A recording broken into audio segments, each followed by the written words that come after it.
사랑. 사랑은 다른 사람을 애틋하게 그리워하고 열렬히 좋아하는 마음 또는 그런 관계나 사람을 뜻한다. 또 국립국어원 표준국어 대사전에 따르면 사랑의 정의는 다음과 같이 풀이할 수 있다.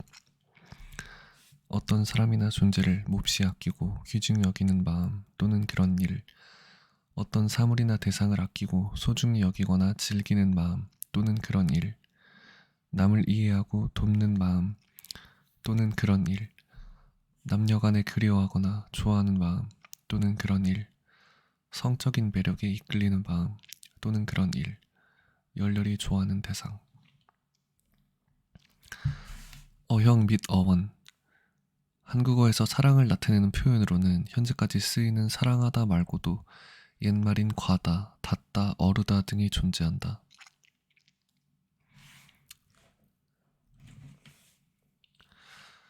어원에 관해서는 크게 두 가지 견해가 존재한다. 먼저 살다 또는 사르다에서의 살과 접미사 엉이 결합되어 사랑으로 변화되었다는 가설이 있는데, 살다의 경우 중세 국어 시기부터 살다였으나 사랑은 중세 국어에서 분명히 소랑? 사랑의 어형으로 나타나므로 모음이 전혀 일치하지 않는다는 문제점이 존재한다. 사르다는 솔다였던지라 모음이 일치하긴 하지만 불사르다와 사랑하다의 의미상 괴리감은 상당할 뿐더러 거성이었던 설다와 평성이었던 소랑은 성조의 차이도 가지고 있으므로 그리 신빙성이 있는 어원설이라 보기는 어렵다. 다음으로는 상대를 헤아린다는 뜻인 사랑에서 유래했다는 가설이 존재한다. 그렇다. 상대적으로 단순 명백한 감정인 희노애락과는 달리 도저히 그 정의를 내릴 수가 없는 오묘한 감정, 슬픈 연민, 아낌, 무엇이든 줄 수 있는 것 등 사랑을 정의하려는 수많은 시도가 있었으나 어느 것도 딱 들어맞지 않았다. 그렇기에 이 감정은 인류의 예술의 많은 부분을 지배해왔으며 주로 노래로 소화되는 편이다. 인류의 감정 중 가장 흔하지만 복잡 미묘한 감정이라고 할 수 있는데, 누군가에게 이 감정을 가진다는 것 자체만으로 그 대상을 좋게 생각하는 것만으로도 너무 기쁘게 하며, 반대로 그 대상이 떠나갈 때는 기분이 매우 슬프게 된다. 이 감정이 지나쳐서 전혀 엉뚱한 방향으로 흐르면 사람을 망치기도 한다. 이로써 사랑이라는 것은 한 사람을 웃고 울리는 묘한 힘을 갖고 있다. 또한 희로애락과의 융합이 가능한 특이점이 있으며, 사랑에서 희로애락이 파생되고 희로애락에서 사랑이 파생이 가능하기에 인간의 감정 중 가장 복잡한 감정 중 하나일 것이다. 특히 미움, 증오와는 정반대인 듯하면서도 동전의 양면과 같은 모습을 갖고 있어서 사랑에서 미움이 파생되는 경우도 많고 그 반대의 경우도 많다. 반대의 경우 미운정이라고도 하며, 아이러니하게도 정 중에서 가장 오래가는 정이라는 설도 있다. 기독교에서는 믿음, 소망, 사랑 중 제일로 친다. 서양에서는 사랑 관련 문구로 성경의 고린도인들에게 보낸 첫째 편지 13장 4절에서 7절이 많이 인용된다고 한다. 사랑은 오래 참습니다. 사랑은 친절합니다. 사랑은 시기하지 않습니다. 사랑은 자랑하지 않습니다. 사랑은 교만하지 않습니다. 사랑은 무례하지 않습니다. 사랑은 사욕을 품지 않습니다. 사랑은 성을 내지 않습니다. 사랑은 앙심을 품지 않습니다. 사랑은 불의를 보고 기뻐하지 아니하고 진리를 보고 기뻐합니다. 사랑은 모든 것을 덮어주고 모든 것을 믿고 모든 것을 바라고 모든 것을 견디어냅니다. 사랑의 기본 특징 중 오래 참음은 최소한의 기준이고, 기독교상에서 영원한 사랑은 오직 하나님과 천국 백성들에 한한다. 또한 이것은 교리 전통 신앙을 넘어서서 신의 속성이기 때문인지 구원의 문제와 직결된다. 에리히 프롬에 따르면 사랑도 밥과 같은 것이라 계속 충족되지 못하면 결핍으로 인한 장애가 나타날 수 있다고 한다. 부모님의 사랑, 친구들과의 우정, 연인 간의 사랑을 많이 할수록 좋은 밥을 많이 먹는 것처럼 정신적으로 건강해질 수 있다고. 그 근거로 상당수의 흉악범들이 어린 시절 부모나 이웃의 사랑을 받지 못하고 자랐다는 것을 들 수 있다. 현실에 사랑할 사람을 만나지 못한 상태에서 홀로 지내는 사람이나 오덕인 상태라면 현실에 없는 존재를 사랑하게 되는 경우가 종종 있다.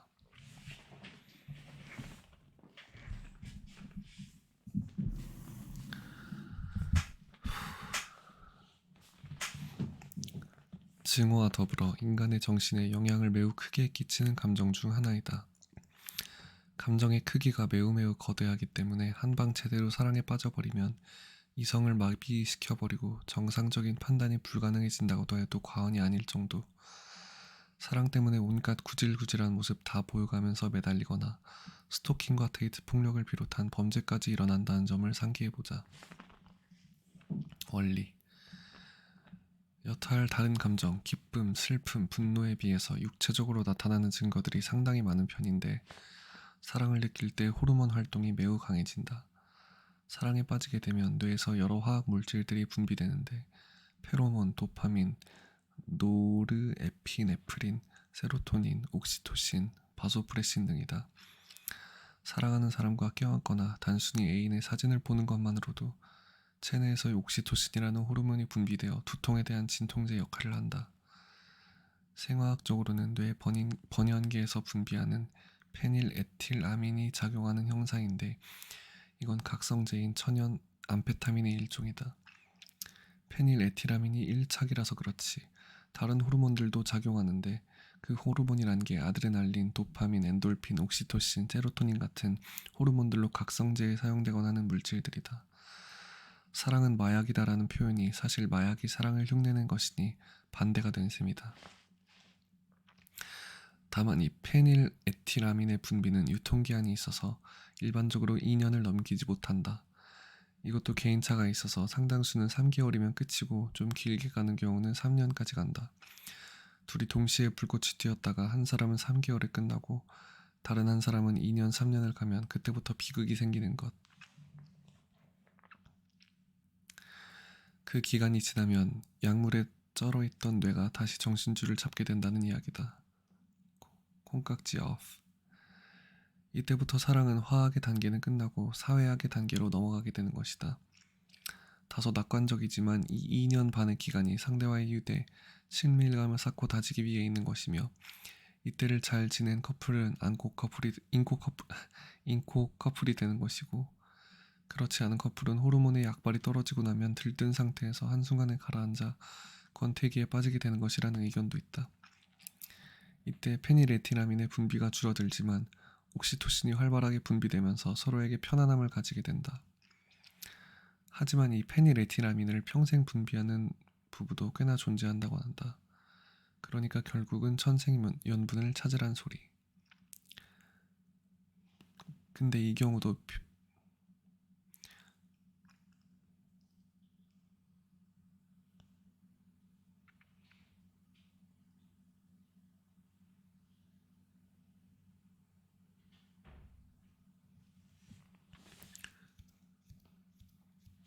경우도 평생 같은 농도로 쭉 분비되는 것이 아니라 보통의 다른 커플들처럼 분비되는 시기와 분비가 사그라드는 시기가 반복적으로 온다. 근데 이 패턴의 주기가 두 사람이 비슷해서 평생 주기 잘 맞는 것. 조금 다르게 생각하면 잠깐씩 권태기가 왔다가 다시 서로에게 반해서 빠져드는 것이다. 반대로 깨지는 커플들은 아직 한쪽이 분비기인데 반대편이 휴지기에 접어들어 분비기인 쪽이 상대의 사랑이 식었다고 여기거나 휴지기에 접어든 쪽이 상대방이 집착한다고 여겨 헤어지게 되는 것이다. 어쩌면 남자와 여자가 사귀고 깨지는 주 패턴인 한쪽이 고백, 사귐, 고백했던 쪽이 상대가 집착한다고 느낌, 소원해짐, 헤어짐의 패턴은 먼저 호감을 느낀 쪽이 분비기가 일찍 시작되었으므로 더 빨리 휴지기에 접어들고 그 시점에 뒤늦게 분비기의 절정을 달리던 상대 쪽의 행동을 집착으로 여겨버리는 것일 수도 있다. 다만 그렇다고 사랑이라는 감정을 단순한 호르몬 변화로 정의하기에는 무리가 있다. 과학적으로 사랑을 느낄 때 어떤 호르몬 변화가 어떻게 일어나는지 밝혀졌다 하더라도 언제 그런 변화가 왜 일어나는지는 밝혀지지 않았고 밝히는 것도 불가능하기 때문이다. 또한 과학적으로 그것들을 밝혀낼 수 없는 이유가 사랑이라는 것은 정의되지 않았지만 모순적이게도 모두가 알고 있는, 즉 과학과는 정반대편에 있는 그런 추상적인 감정이기 때문이다. 일례로 사랑에 대한 다양한 연구 결과들에서 사랑을 느낄 때 어떠한 호르몬이 분비되고 뇌에서 어떠한 반응들이 일어났다고 이야기하지만 사실 피실험자가 실험 당시 느낀 감정이 정말 사랑이었는지, 아니 정말 사랑이란 왜? 라는 질문으로 가기 전 무엇인지 역시 알 수 없을 뿐더러 피실험자의 부인이나 애인 등 사랑하고 있을 것이라 추정되는 인물들의 사진을 보여줬을 때와 부인과 애인이 아닌 포르노에 관련된 사진을 보여줬을 때의 호르몬과 뇌의 변화가 아주 유사했다는, 혹은 피실험자 스스로가 결코 사랑이라고는 정의하지 않는 스카이다이빙을 할 때 페닐에티라민이 폭발적으로 증가했다는 연구 결과도 있다.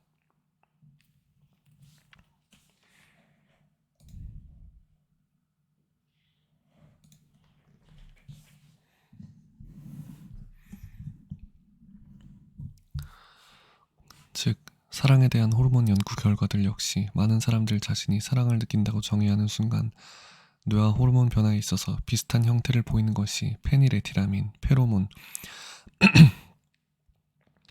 도파민과 같은 물질들이었다는 것이지, 절대 페닐에티라민이 곧 사랑이다라고는 볼 수 없는 것이며, 그 어떤 것도 사랑과 같다고 하기에는 사랑 자체가 아주 추상적인 것이고 개인적인 것이다. 사랑 연구에 대한 한 일화로 1975년 3월에 미국 상원 의원이자 과학계에서 반과학적인 정치인으로 이름이 알려진 윌리엄 프록스마이어는 사랑을 연구하는 심리학자 엘렌 버사이드와 일레인 하트필드에게 일명 세금 도둑상, 밑빠진 독상으로 불리는 황금 양털상을 수여하면서 2억 명 미국인들이 수수께끼로 남겨놓고 싶어하는 것 중에서 으뜸은 어떻게 해서 우리가 사랑에 빠지는지 하는 문제일 것이라고 혹평했다. 다만 이후로도 두 사람의 연구는 이런 논란에도 굴하지 않은 채 계속 진행되어졌고, 이후로도 그 둘로 인해 시작된 사랑에 대한 연구는 여러 연구자와 과학계에서 계속 연구하게 되었던 것을 생각한다면 결국 프록스마이어는 사랑의 법칙을 알고 싶지 않으려 했다는 사적이면서도 너무 보수적이었던 감정으로 그런 상을 그 둘에게 수여했다고 비판받게 되었다. 이게 뭔 소리야 이게. 이후 1975년 심리학자인 로널드 허친슨이 자신의 연구 과제에 황금 양털상이 주어지자 프록스마이어를 상대로 명예훼손 등의 소송을 제기했으며, 두 사람은 1979년 미국 대법원의 판결 전에 합의했는데 프록스마이어는 공개 사과와 함께 25,000달러를 배상했다. 그렇다. 종류. 쉽게는 사랑은 크게 알고 있는 사랑과 알게 되는 사랑으로 나눠볼 수 있다. 전자는 가족애, 동료애, 박애 등으로 설명할 수 있다. 후자는 성애로 대표되며 급격히 찾아오는 편이나 오랜 기간에 걸쳐 서서히 찾아오는 것도 많으니 주의할 것. 물애. 어떤 대상을 사랑하는 것을 포함하는 것으로 음식, 물건 등 유적인 형태가 있는 것을 사랑하는 것. 동물을 사랑하는 것도 물애에 속한다고 하는 사람들이 있으나 동물을 사랑하는 것은 물애라고 보기 애매모호하다. 성애. 가장 대중적이고 복잡한 사랑. 많은 미디어와 작품에 걸쳐 제일 많이 다루어지며 많은 이들이 갈구하는 사람 중 하나이다. 번식을 하고 가족을 꾸리고 동반자, 부모 또는 긴밀하게 교감할 수 있는 분신적인 사랑 등 큰 사랑을 향해 거쳐가는 과정이기도 하다. 차세대 사회 구성원의 재생산의 기반이 되는 결혼 및 출산을 장려하기 위해서인지 각종 창작물에서는 유난히 달콤하고 특별하게 묘사된다. 어찌 보면 무수한 가짓수의 토대가 되는 가장 보편적인 사랑이다. 누구나 할 수 있고 언제든 빠질 수 있다. 또한 사랑에 반드시 성적인 요구가 따르는 것은 아니다. 단 이 경우는 성애보다는 아래의 연애가 옳은 표현이다. 연애, 우애, 우정. 주로 이성 간에 맺어지는 사랑 또는 친구를 사랑하는 성격에 속한다. 철저한 자기관리와 이성적인 사고방식, 개인적인 절제심과 배려하는 마음이 함께 있어야 가능한 사랑의 종류로 사람의 개념들 중 가장 지성적인 사랑에 포함된다. 부성애, 모성애. 세상에서 가장 큰 사랑은 부모님의 사랑이라고도 한다. 특히 이 사상은 유교와 결합되어 이에 대해 보답하는 효사상으로 발전돼 있다. 부모님의 사랑은 알면서도 당연시하기 때문에 대개 평소에는 무시하다가 부모님이 떠나신 뒤에 땅을 치고 후회하는 경우가 많다. 그러니까 평소의 잘못이자. 하지만 요즘에는 부모님의 무조건적인 사랑에 대한 부정적 견해 또한 존재한다. 잘못된 방향의 과한 자식 사랑은 자식을 망치는 지름길이며 이를 통해 무개념한 사람들이 양산되는 경우도 흔하다. 대표적으로 한국 교육계의 문제나 외자녀 정책으로 나타나기 시작한 중국의 무개념 젊은이 문제. 부모에게 있어서도 자신을 버리고 자식에게 무조건적인 사랑을 베풀어야 한다는 강박감을 주기도 했다. 하지만 다르게 생각해서 부모님의 사랑이 가장 큰 이유는 이성 간의 사랑은 또 다른 사랑이 찾아올 수 있지만 부모님의 사랑은 우리가 아니면 안 되기 때문이라고 한다면 맞을 수도 있다. 다만 이것도 막장 부모라는 예외가 존재한다. 박애, 인류애, 감정을 초월해서 아낌없이 베풀 수 있는 것. 이러한 사랑은 시대와 장소와 국가를 불문하고 수많은 사람들에게 경외심을 불러일으켰으며 심지어는 종교로 승화되기도 했다. 대표적으로는 손양원, 알베르트 슈바이처, 존 피터 알트길드 등이 있다. 휴머니즘과도 통한다고 볼 수도 있다.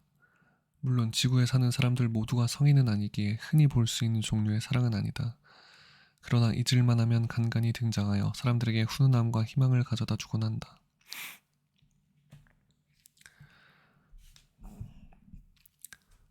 플라톤이 정의한 사랑의 단계이자 종류는 총 4가지로 육체적 사랑 에로스, 도덕적 사랑 필리아, 정신적, 신앙적 사랑 스텔게스론, 그리고 마지막 단계로 무조건적인 사랑 아가페이다.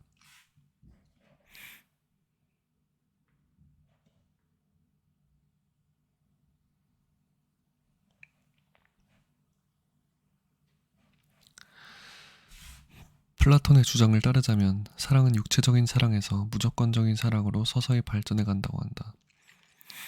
그리스 시대에는 남녀 간의 사랑보다 남자 간의 사랑을 더 숭고하게 보았는데 남자 간의 사랑은 육체적 단계를 건너뛰고 시작했다고 한다.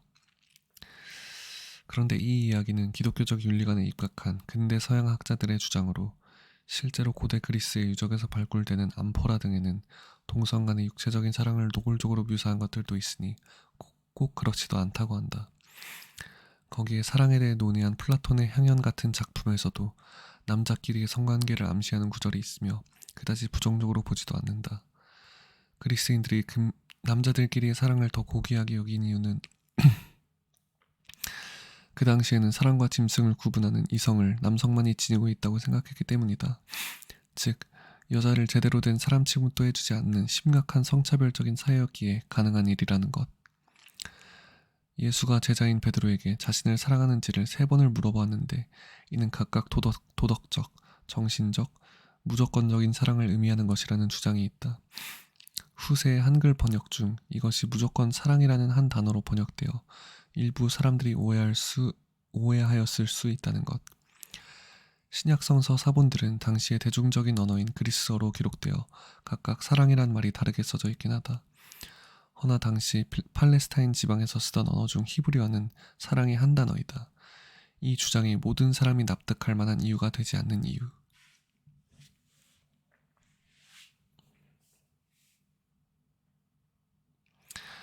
다만 복음서를 포함한 성서라는 것들이 역사적 사실 그대로를 표현하려는 게 아니라 사가가 주장하려는 바를 내포하는 진실을 서술하는 것이기 때문에 복음사가는 그것을 표현하려 한 것일 수도 있다.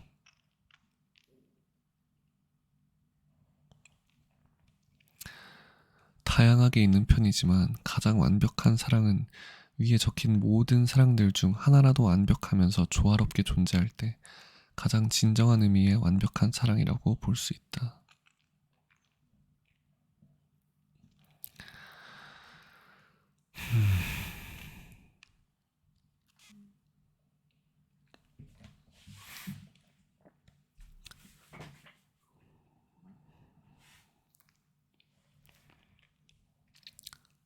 관련 글귀. To love another person is to see the face of God. 다른 누군가를 사랑하는 것은 신의 얼굴을 보는 것이다.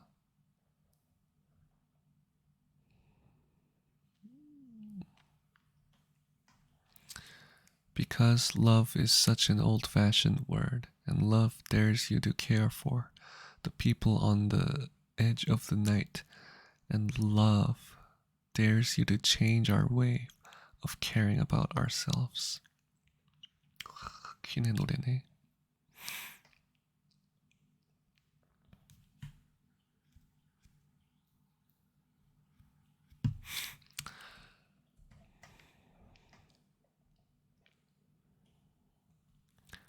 겸허한 사랑은 포악보다 훨씬 위력적이고 경외시되는 힘이다. 퓨도르 도스토옙스키. 삶에 대한 절망 없이 삶에 대한 사랑은 있을 수 없다. 알베르 카미. 사랑할 때는 사상 따윈 문제가 아니다. 내 사랑하는 여인이 나와 똑같이 음악을 좋아하느냐도 문제가 아니다. 결국 어느 사상에도 우열은 없다. 세상에는 오직 하나의 진리밖에 없다. 그것은 서로 사랑하는 일이다. 로맹 롤랑. 사랑하는 것은 행복이 아니고 사랑하는 일이야말로 행복이다. 사랑받는 것은 행복이 아니고 사랑하는 일이야말로 행복이다. 헤르만 헤세. 사랑한다는 것은 둘이 마주보는 것이 아니라 같은 방향을 바라보는 것이다. 앙투안트 생텍쥐베리. 이거 돈키호테 쓴 사람 아니야?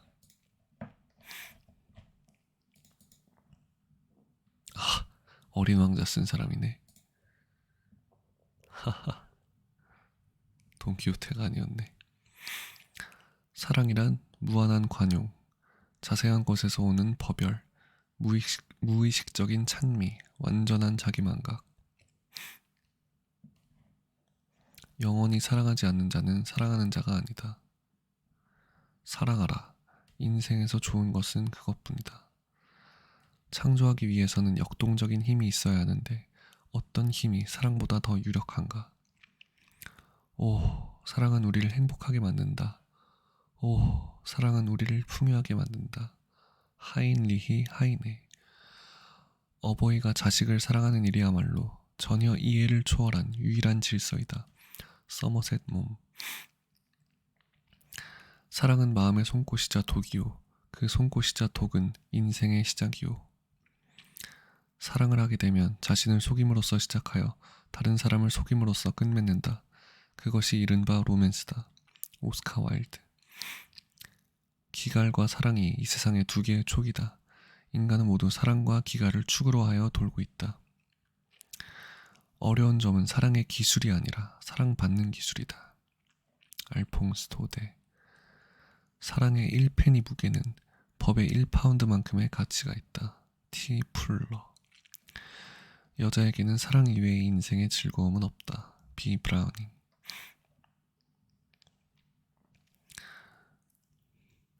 재산도 지위도 사랑에 비하면 먼지에 불과하다.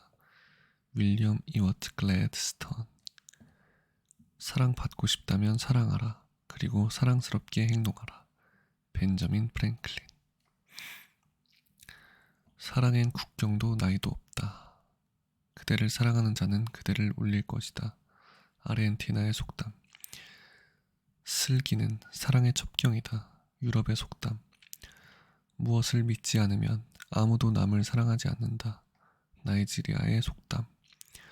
오랜 사랑과 낮은 톱밥은 대번에 불을 붙기 쉽다. 사랑은 매미 같은 것. 당장 마음에서 혓바닥으로 옮겨간다. 독일의 속담. 사랑은 유리. 함부로 붙들거나 너무 세게 지면 깨진다. 러시아의 속담.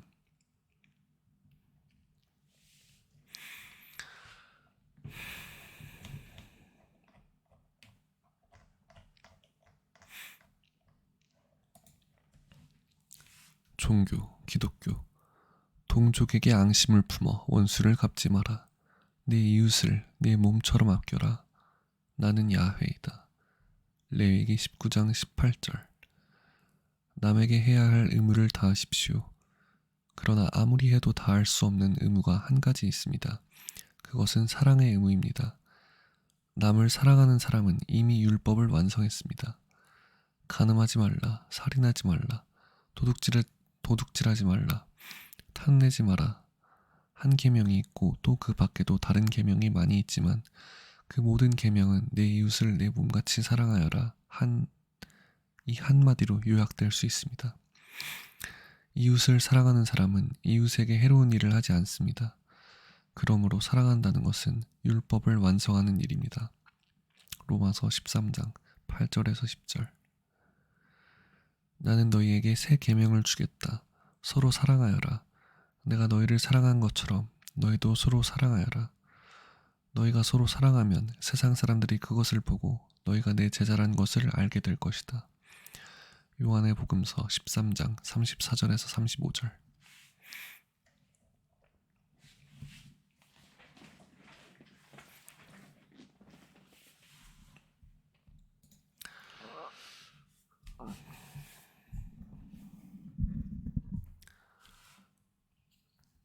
내가 인간의 여러 언어를 말하고 천사의 말까지 한다 하더라도 사랑이 없으면 나는 울리는 징과 요란한 꽹과리와 다를 것이 없습니다.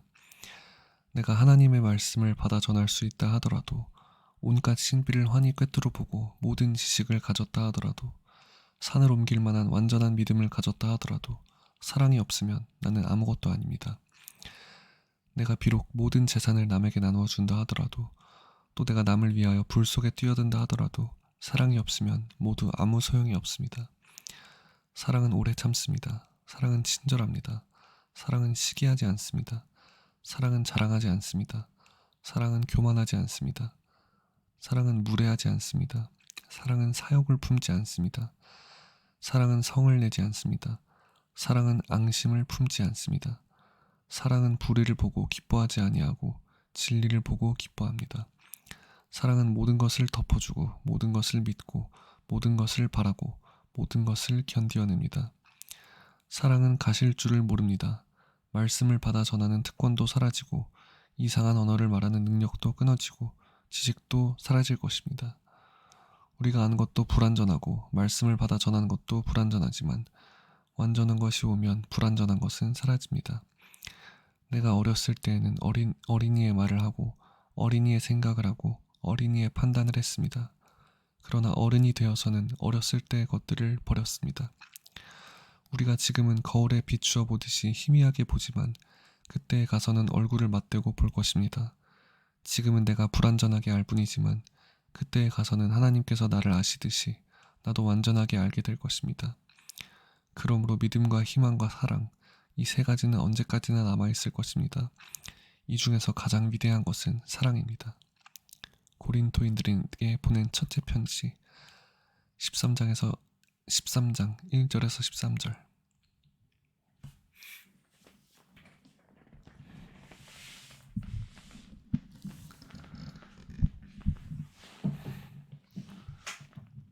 사랑에는 두려움이 없습니다. 완전한 사랑은 두려움을 몰아냅니다. 두려움은 징벌을 생각할 때 생기는 것입니다. 그러므로 두려움을 품는 사람은 아직 사랑을 완성하지 못한 사람입니다. 요한일서 4장 18절. 그러므로 믿음과 희망과 사랑, 이 세 가지는 언제까지나 남아있을 것입니다. 이 중에서 가장 위대한 것은 사랑입니다. 고린토전서 13장 13절. 모두들 조반을 끝내자 예수께서 시몬 베드로에게 요한의 아들 시몬아, 네가 이 사람들이 나를 사랑하는 것보다 더 나를 사랑하느냐 하고 물으셨다. 베드로가 예 주님, 아시는 바와 같이 저는 주님을 사랑합니다 라고 대답하자 예수께서는 내 어린 양들을 잘 돌보아라 하고 이르셨다. 예수께서 두 번째 요한의 아들 시몬아, 네가 나를 정말 사랑하느냐 하고 물으셨다. 예 주님, 아시는 바와 같이 저는 주님을 사랑합니다. 베드로가 이렇게 대답하자 예수께서는 내 양들을 잘 돌보아라 하고 이르셨다. 예수께서 세 번째로 요한의 아들 시몬아, 네가 나를 사랑하느냐 라고 물으시자 베드로는 세 번이나 예수께서 나를 사랑하느냐 하고 물으시는 바람에 마음이 슬퍼졌다. 그러나 주님께서는 모든 일을 다 알고 계십니다. 그러니 제가 주님을 사랑한다는 것을 모르실 리가 없습니다 하고 말하였다. 그러자 예수께서 내 양들을 잘 돌보아라 하고 분부하셨다.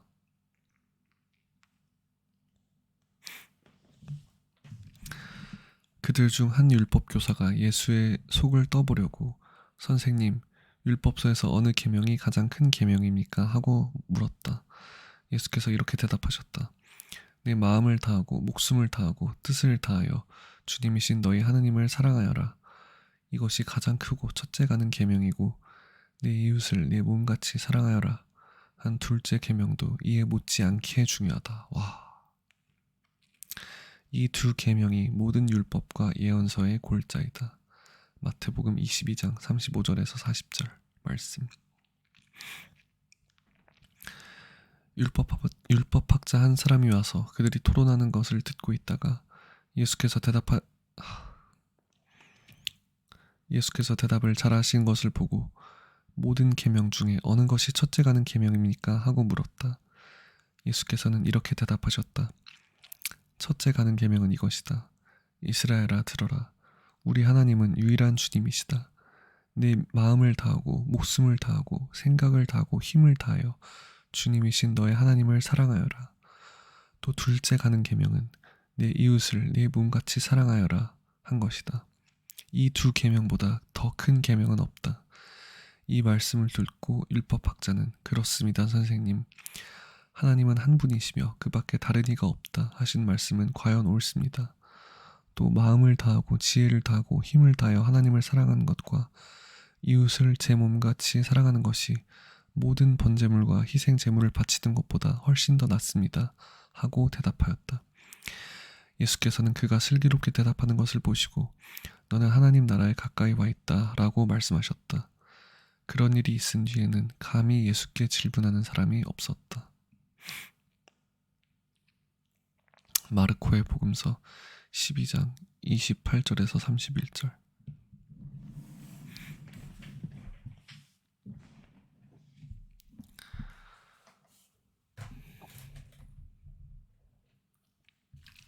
어떤 율법 교사가 일어서서 예수의 속을 떠보려고 선생님, 제가 무슨 일을 해야 영원한 생명을 얻을 수 있겠습니까? 하고 물었다.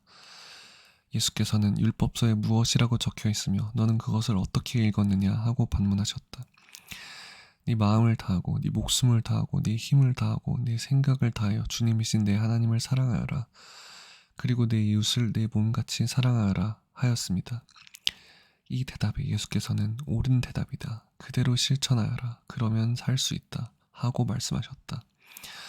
그러나 율법교사는 짐짓체가 옳다는 것을 드러내려고 그러면 누가 저의 이웃입니까? 하고 물었다. 예수께서는 이렇게 말씀하셨다.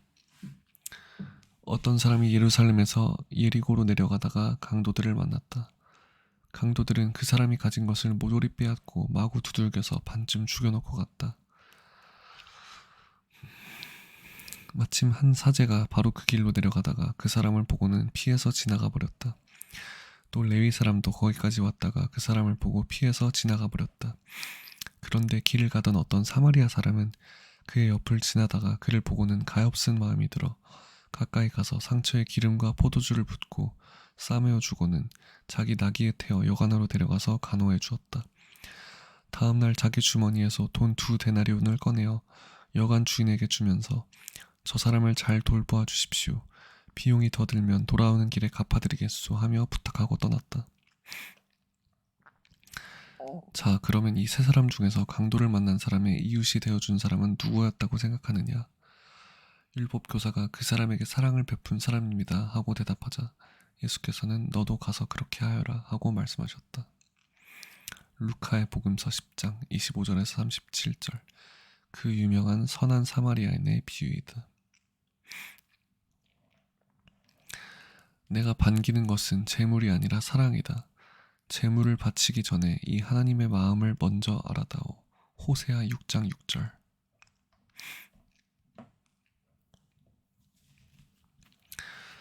어떤 사람이 주께 와서 가로되 선생님이여 내가 무슨 선한 일을 하여야 영생을 얻으리이까? 똑같은 거네.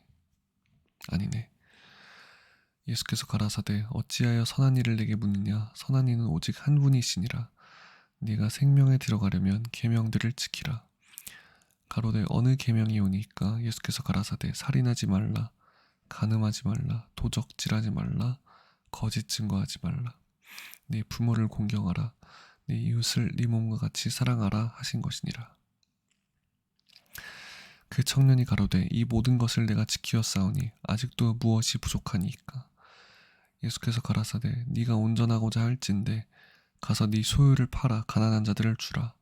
그리하면 하늘에서 보화가 내게 있으리라. 그리고 와서 나를 쫓으라 하시니 그 청년이 재물이 많으므로 이 말씀을 듣고 근심하며 가니라.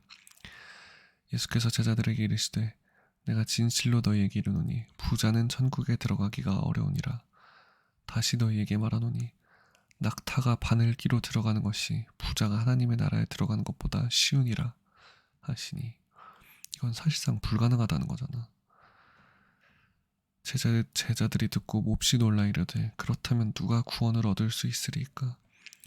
예수께서 그들을 보시며 이르시되 사람으로는 할 수 없으나 하나님으로서는 다 하실 수 있느니라.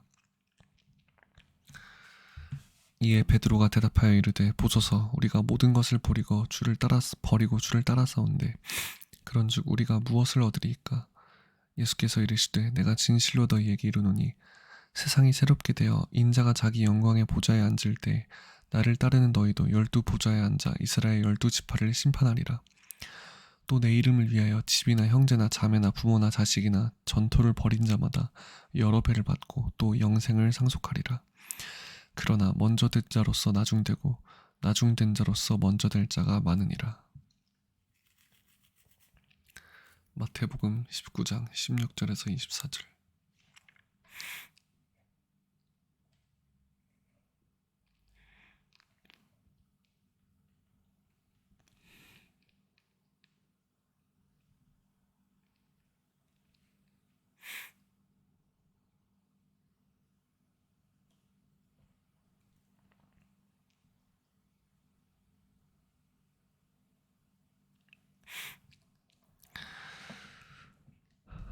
하나님은 이 세상을 극진히 사랑하셔서 외아들을 보내주시어 그를 믿는 사람은 누구든지 멸망하지 않고 영원한 생명을 얻게 하여 주셨다.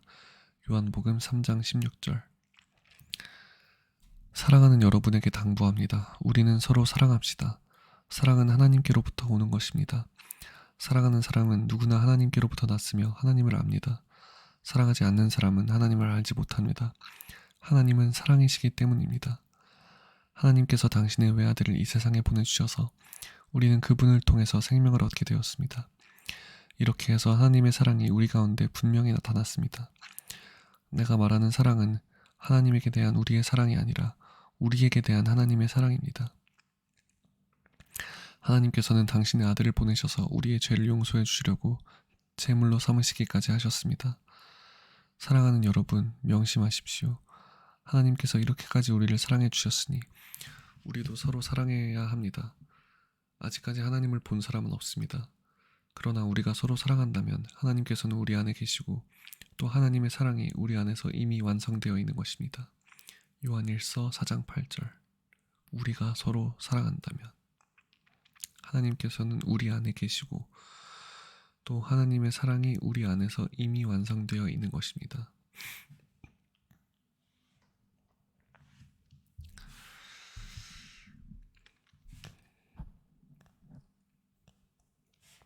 흔히 아가페라고 알려진 기독교에서 말하는 사랑은 일반적으로 사람들이 생각하는 사랑과는 조금 다르다.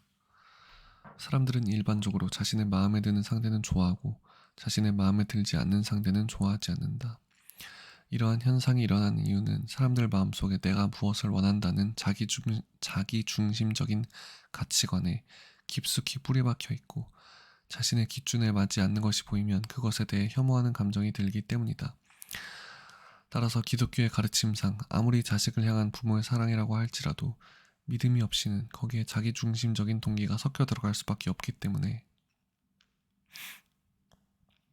본인 생각에는 사랑해서 그랬다고 느끼지만 그것 때문에 자신과 마찬가지로 자기중심적인 성향을 가진 자신의 자식과 마찰을 빚게 되는 결과가 초래된다.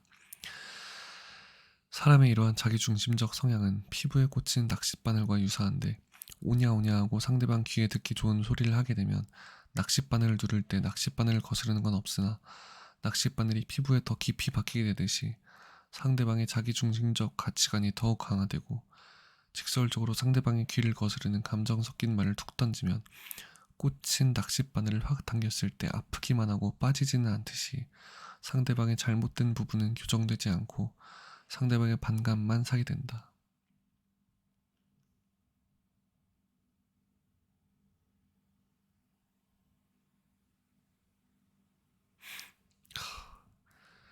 특히 다른 사람의 안 좋은 행실이 눈앞에 보일 때 그 사람이 그런 행동을 하게 된 근본적 마음의 동기에 대해 공감하며 이해하지 않고 눈앞에 보이는 것만 잔소리하듯 지적해버리면 거의 대부분 반간만 산다고 보면 된다.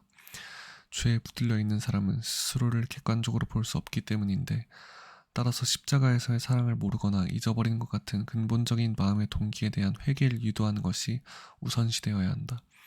그리고 이것은 마태복음 7장 5절처럼 먼저 자기 눈에서 들보를 빼낸 사람만이 가능하다. 어렵다. 이거는 사람의 힘으로 힘들어. 하지만 피부에 낚싯바늘이 꽂힌 경우 손대지 말고 의사에게 맡겨야 하듯이, 인간의 죄성의 문제는 인간의 힘으로 어떻게 해보려고 하지 말고 하나님에게 맡겨야 한다는 것이 기독교의 가르침인데, 하나님이 직접 혹은 신실한 성도를 통하여 내리시는 올바른 처방이 바로 아가페적 사랑이라고 할 수 있다.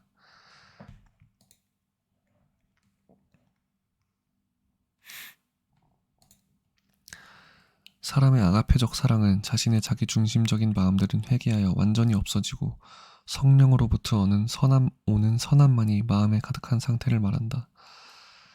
이러한 아가페적 사랑의 마음을 가진 사람은 상대방이 어떤 사람이든지 상관없이 수평적인 입장에서 그 사람에 대해 깊이 이해하고 공감하는 동시에 아무 조건 없이 상대방을 위하여 자기 자신을 기꺼이 희생하고자 하고, 상대방이 하나님 안에서 자신을 좋지 않은 성향들을 점점 바꿔나가길 바라는 마음을 가지게 되며, 어떻게 해야 상대방에게 정말로 도움을 줄 수 있는지에 대한 지혜를 갖게 된다. 참고로 겸손하고 순수한 동기로 상대방에게 필요한 따끔한 말을 해주는 것도 아가페의 범주에 포함된다. 성경에 따르면 이러한 기독교적 사랑은 결과적으로 다른 사람과의 마찰이 아닌 화합을 이루기 때문에 항상 모든 일을 사랑으로 행해야 한다. 또한 기독교적인 관점에서 볼 때 다른 사람이 죄 가운데서 사는 것을 보고도 잘하고 있다고 독려하는 것은 그 사람을 지옥으로 이끄는 것이므로, 동성애 등의 반기독교적인 가치에 대하여는 경고하되 동성애자 등을 감정적으로 비난하지는 않는 것이 오히려 사랑에 해당한다.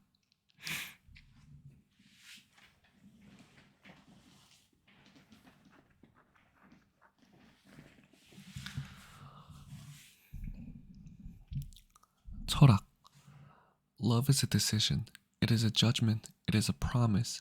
If love were only a feeling, there would be no basis for the promise to love each other forever. 누군가를 사랑한다는 것은 단순히 강렬한 감정만이 아닌 결의이고 판단이자 약속이다. Immature love says, I love you because I need you. Mature love says, I need you because I love you. 미숙한 사랑은 필요하기 때문에 사랑한다고 말한다. 성숙한 사랑은 사랑하기 때문에 필요하다고 말한다. Is love an art? Then it requires knowledge and effort. Or is love a pleasant sensation, which to experience is a matter of chance, something one falls into if one is lucky? This little book is based on the former premise, while undoubtedly the majority of people today believe in the latter. Not that people think that love is not important. They are starved for it. They watch endless numbers of films about happy and unhappy love stories. They listen to hundreds of trashy songs about love, yet hardly anyone thinks that there is anything that needs to be learned about love. This peculiar attitude is based on several premises which either singly or combined tend to uphold it. Most people see the problem of love primarily as that of being loved, rather than that of loving, of one's capacity to love. Hence, the problem to them is how to be loved, how to be lovable. In pursuit of this aim, they follow several paths. One, which is especially used by men, is to be successful, to be as powerful and rich as the social margin of one's position permits. Another, used especially by women, is to make oneself attractive by cultivating one's body, dress, and etc. Other ways of making oneself attractive, used both by men and women, are to develop pleasant manners, interesting conversation, to be helpful, modest, inoffensive. Many of the ways to make oneself lovable are the same as those used to make oneself successful, to win friends and influence people. As a matter of fact, what most people in our culture mean by being lovable is essentially a mixture between being popular and having sex appeal. 사랑은 기술인가? 기술이라면 사랑에는 지식과 노력이 요구된다. 혹은 사랑은 우연한 기회에 경험하게 되는, 다시 말하면 행운만 있으면 누구나 겪게 되는 즐거운 감정인가? 이 작은 책은 사랑은 기술이라고 하는 견해를 전제로 하고 있지만 대부분의 현대인들은 물론 사랑은 즐거운 감정이라고 믿고 있다. 그렇다고 해서 현대인이 사랑을 중요하게 여기지 않는다는 뜻은 아니다. 현대인들은 사랑을 갈망하고 행복한 사랑의 이야기, 불행한 사랑의 이야기를 펼쳐놓는 무수한 영화를 구경하고 사랑을 노래한 시시한 수백 가지 노래에 귀를 기울이고 있다. 그러나 사랑에 대해서 배워야 할 것이 있다고 생각하는 사람은 거의 없다. 이 특별한 태도는 몇 가지 전제에 기초를 두고 있으며 이 전제는 단독으로 또는 결합되어서 이 태도를 뒷받침해준다. 우선 대부분의 사람들은 사랑의 문제를 사랑하는, 곧 사랑할 줄 아는 능력의 문제가 아니라 오히려 사랑받는 문제로 생각한다. 그들에게는 사랑의 문제는 어떻게 하면 사랑받을 수 있는가, 어떻게 하면 사랑스러워지는가 하는 문제이다. 그들이 이 목적을 추구하는 몇 가지 방법이 있다. 남자들이 특히 애용하는 방법은 성공해서 자신의 지위의 사회적 한계가 허용하는 한 권력을 장악하고 돈을 모으는 것이다. 특히 여성이 애용하는 또 한 가지 방법은 몸을 가꾸고 옷 치장을 하는 등 매력을 갖추는 것이다. 남녀가 공용하는 또 한 가지 매력 전술은 유쾌한 태도, 흥미있는 대화수를 익히고 유능하고 겸손하고 둥글둥글하게 처신하는 것이다. 사랑스러워지는 여러 가지 방법은 성공하기 위해, 곧 벗을 얻고 사람들에게 영향력을 갖기 위해 우리가 사용하는 방법과 같다. 사실상 우리 문화권의 대부분의 사람들이 사랑스럽다고 말하는 경우 그 의미는 본질적으로는 인기와 성적 매력이 뒤섞여 있다는 것이다. 사랑의 기술 에리히 프롬. 우정은 관조와 대화를 양분 삼아 자라날 수 있는 반면 사랑은 무언의 해석에서 태어나고 또 그것으로 양육된다. 사랑받는 존재는 하나의 기호, 하나의 영혼으로 나타난다. 그 존재는 우리가 모르는 어떤 가능 세계를 표현한다. 사랑, 그것은 사랑하는 사람 속에 감사해진 채로 있는 우리가 모르는 세계들을 펼쳐서 전개시키고자 하는 우리의 노력이다.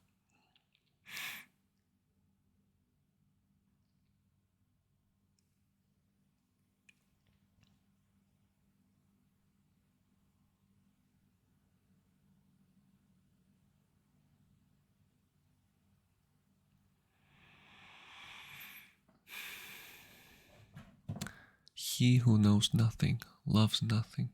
He who can do nothing, understands nothing. He who understands nothing is worthless, but he who understands also loves, notices, sees. The more knowledge is inherent in a thing, the greater the love.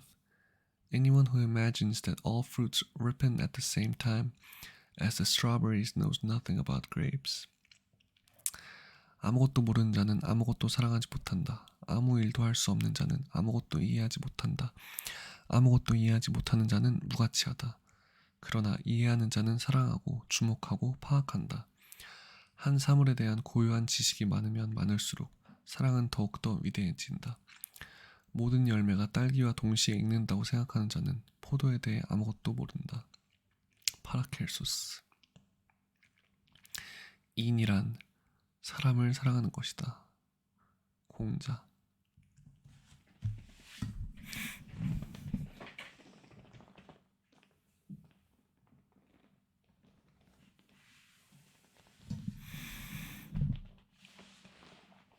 사랑의 시작과 종말은 양편이 다 자기 자신의 고독함을 발견했을 때 당황하는 것으로 드러난다.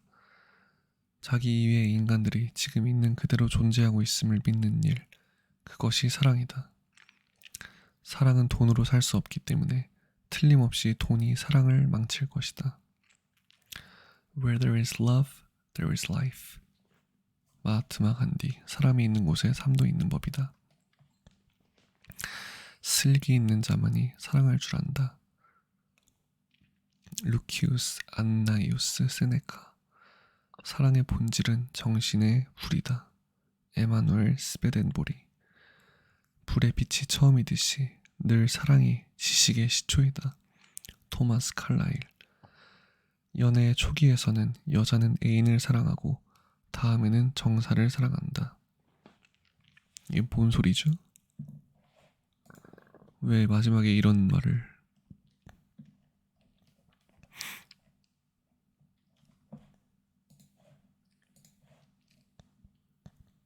근데 진짜 가장 중요한 것이긴 해. 사랑이. 그 사랑과 따뜻한 마음. 왜냐면은 내가 장례식을 갔다 왔는데 그 장례식을 가면은 그 앞에 그 사람의 사진이 보이잖아.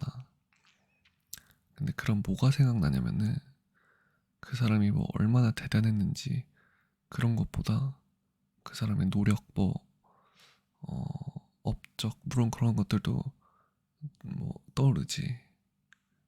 생각나고. 근데 제일 많이 생각나는 거는 그 사람이 나한테 이때 되게 따뜻하게 대해준 것, 되게 따뜻하게 웃어준 것. 그럴 필요 없는데 그냥 잘해준 것. 그러니까 잘해준다기보다 웃어준 것, 좋은 말 해주고 이렇게 따뜻하게 대해준 것. 진짜 그거밖에 생각 안 나. 진짜 그게 제일 생각나. 그리고 그게 너무 고맙고 미안하고 그렇게 해서 그런 생각이 들더라고. 진짜 좀 더 소중하게 어, 옆 사람을 돌아보면서 음, 그렇게 살아야 돼. 나 자신도 돌아보면서 나 자신을 가볍게 여겨야 되고 자신을 아껴야 되고 소중하게 여겨야 돼. 대해야 돼. 나한테 사랑한다고 해주고 나를 사랑해야 옆 사람도 사랑할 수 있으니까. 하나님을 사랑한다는 건 하나님도 사랑하고 이러더라고. 그 하나님을 사랑하는 게 그 행하는 실천하는 순종하는 게 그것도 사랑이라고.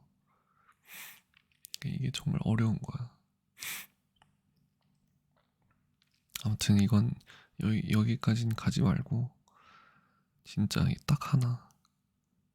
진짜 그 예전에 만났던 사람이나 스쳐 지나갔던 사람들 되게 많잖아. 근데 그러면은 진짜 나중에 못 만나게 돼도 그 사람에 대해서 들었을 때나 뭐 아무튼 그럴 때 진짜 다른 게 아무것도 생각 안 나고 그냥 그 사람이 나한테 되게 따뜻하게 대해줬을 때 이유 없이 그런 게 가장 고맙고 가장 생각나더라고. 내가 이걸 그 장례식장에서 느꼈어. 아무튼 그런 것 같아. 그 마음이 중요한 것 같아. 그 마음이 모여서 그 세상이 만들어지는 것 같아. 그러니까 사랑이 이 세상에서 가장 중요하다고 할 수 있어. 그리고 보니까 그 이성과의 사랑이 가장 중요한 것 같아. 진짜. 진짜. 그래서 세상에서 가장 중요한 건 결혼이야. 인생에서 가장 중요한 이벤트는 결혼이라고.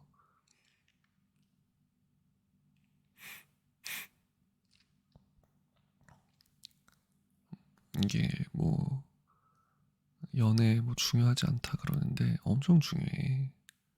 진짜 그게 거의 인생의 거의 가장 큰 부분이야.